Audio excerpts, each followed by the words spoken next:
despite appearances, I think you'll find the city's on the rise. The city's on the rise? The people are behind you. Well, not all the people, of course.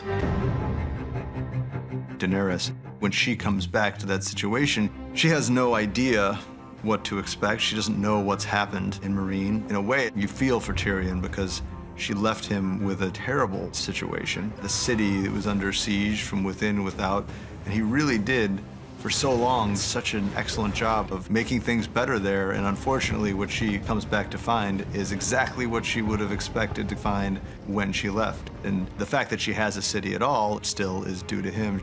Good. Shall we begin? Do we have a plan?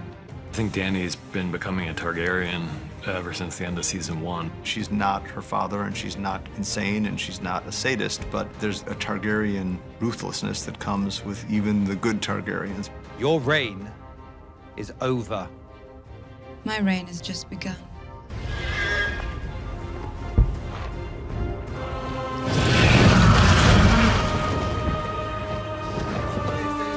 If you're one of the lords of Westeros, or one of her potential opponents in the wars to come, and you get word of what happened here in Meereen, you have to be pretty nervous because this is an unprecedented threat. You've got a woman who's somehow formed an alliance where she's got a Dothraki horde, a legion of Unsullied, she's got the mercenary army of the Second Sons, and she's got 3 dragons who are now pretty close to full grown. So if she can make it all the way across the Narrow Sea and get to Westeros, who's going to stand in her way?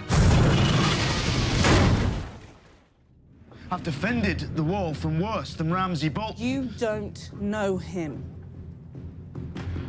All right, tell me. What should we do? How do we get Rickon back? I think Sansa's frustrated here because she knows Ramsay better than any of them do. There's no way Ramsay's gonna let him survive because Rickon is a threat to Ramsay's legitimacy as Warden of the North. He's a true-born Stark. There's no possible outcome where this ends well for Rickon.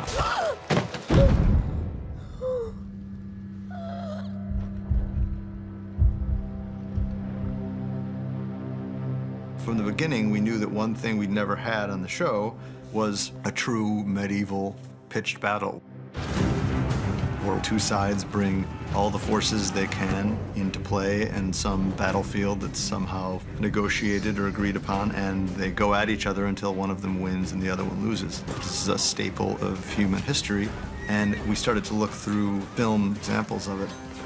There really wasn't one that both made you feel what it was like to be there on the ground and gave you a sense of the geography of the battle. Just to feel the kind of randomness of it where there's arrows falling from everywhere, people are getting killed, people are getting trampled by horses, and so much of it is just luck. Jon Snow is a very skilled combatant, but part of the reason he survives this battle is just he gets lucky.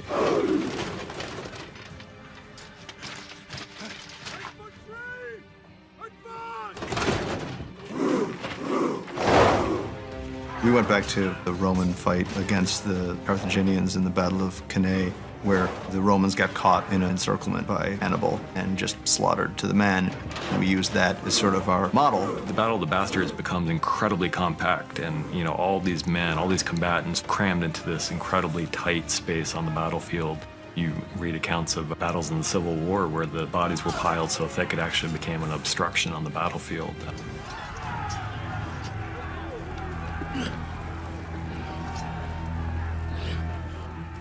Even for someone we love as much as Jon, just something so dehumanizing about it. And even his look, he's so covered in blood and soot.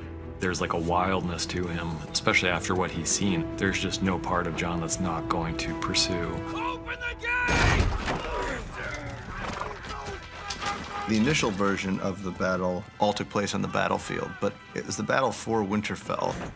As we talked it through, it started to occur to us that the episode is really about bringing things home for Jon, have him fight for his home in his home.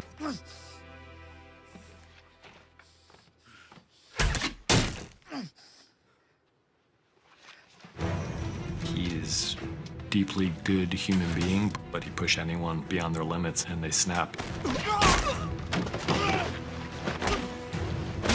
There's nothing he wants more than to beat Ramsay to death with his own fists. And then he sees his sister, who suffered at the hands of this man, and he realizes that this person is not his to finish.